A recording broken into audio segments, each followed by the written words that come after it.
राधे राधे भक्तों। आज हम रविवार व्रत की कथा को सुनेंगे।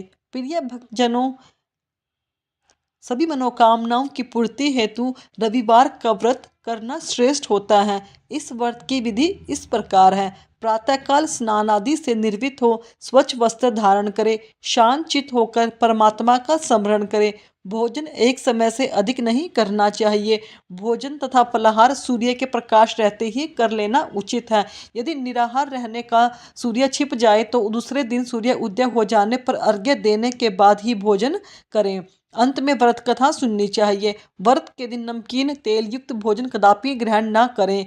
इसके करने से मान सम्मान बढ़ता है और शत्रुओं का नाश होता है। आंख की पीड़ा के अतिरिक्त अन्य सभी पीड़ाएं दूर होती हैं। रविवार व्रत की कथा।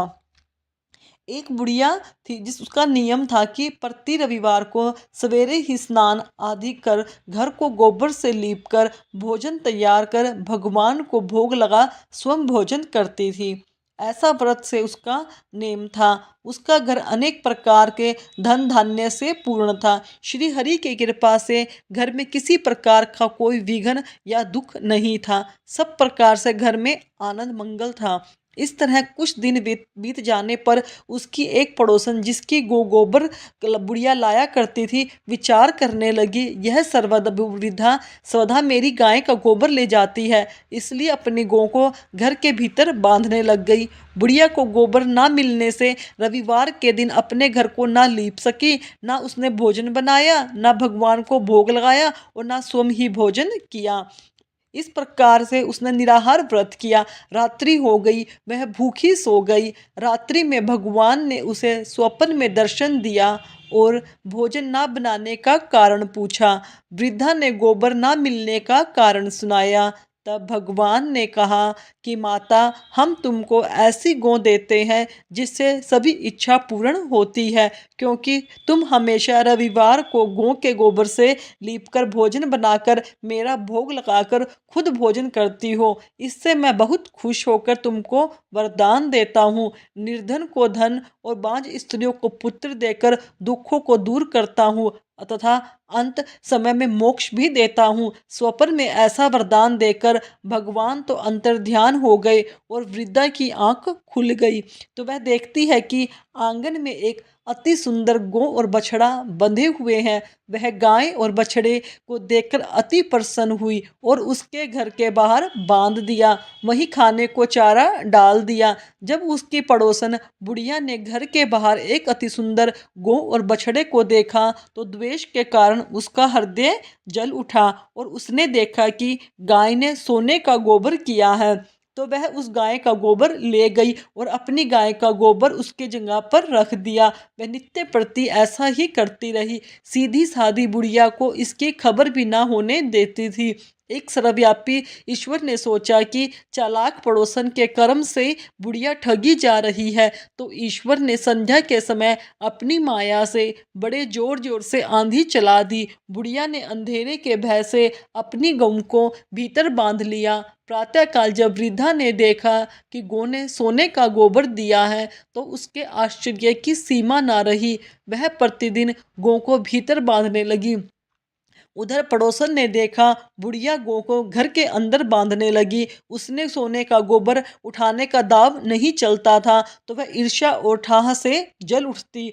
कुछ उपाय ना देखा, पड़ोसन ने उसे देश के राजा की सभा में जाकर कहा, महाराज, मेरे पड़ोस में एक वृद्धा के पास ऐसी गऊ है जो आप जैसे राजाओं के योग्य है। वह नित्य सोने का गोबर देती है। आप उस सोने से प्रजा का पालन करिए। वह वृद्धा इतने सोने का क्या करेगी।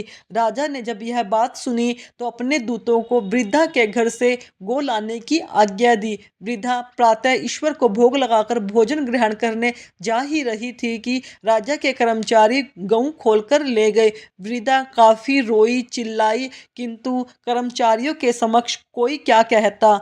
उस दिन वृद्धा गौ के वियोग में भोजन ना खा सकी और रात भर रोकर ईश्वर से गौ को पुनः पाने की प्रार्थना करती रही। उधर राजा गऊ को देखकर बहुत प्रसन्न हुआ। उसने कहा, सारे महल में गलीचे बिछा दो, गऊ सोना देगी। देखकर प्रसन्न हुआ, लेकिन सुबह जैसे ही वह उठा, सारा महल गोबर से भरा दिखाई देने लगा। राजा यह देखकर घबरा गया। भगवान ने रात्रि में राजा को स्वप्न में कहा, राजा, गाय वृद्धा को लौटा दो, इसमें तेरा भला है। उसके रविवार के व्रत से प्रसन्न होकर मैंने उसे यह गाय दी है।